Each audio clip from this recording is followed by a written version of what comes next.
ہر نفرت عداوت کے باوجود میں یہاں ہوں تو صرف اس لیے تاکہ میں حدیم شاہ کے اس احسان کا بدلہ چکا سکوں جو اس نے میری ذات پر کیا۔ اس مقام پر لانے والا بھی وہی تھا، لیکن نجات کا سامان بن کر مجھے بے وقت ہونے سے بچانے والا بھی وہ خود ہی تھا۔ اس دن میں اس کے رحم و کرم پر تھی، وہ میری قسمت کا مالک بن بیٹھا تھا۔ اس کے بڑھتے قدم مجھے پتال میں گرا سکتے تھے، لیکن وہ ایک برا پل میری زندگی میں آ کر گزر گیا اور میں بے مول ہونے سے بچ گئی۔ اس دن میری عزت کا سوال تھا اور آج حدیم شاہ کی اونچی ناک اور نام نہاد عزت داؤ پر لگی تھی۔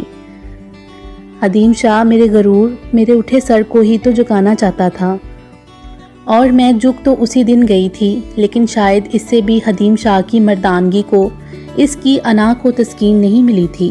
اور اتنا سب کچھ ہو جانے کے بعد میرا یہاں آنا اس کی فتح ہی تو ہے۔ میرا جھکا سر، نیچی نگاہیں، ان سب کے سامنے جو مجھے اس مقام تک لائے، باعث فخر ہے۔ آج وہ اپنے دوستوں کے سامنے سر اٹھا کر کہہ سکتا ہے کہ اس نے رخسار واحدی کی ہر ضد کو، اس کے اعتماد سے اٹھے سر کو اپنے قدموں میں گرا دیا ہے۔ وہ جیت گیا، آج پھر ایک مرد کی فتح ہوئی ہے۔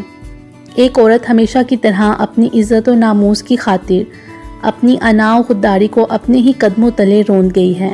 جاؤ جا کر اپنے اس عزت دار دوست کے ساتھ مل کر فتح کا جشن مناؤ، کیونکہ تم سب جیت گئے ہو۔ رخسار واحدی اپنے کردار کو بلند نہ رکھ سکی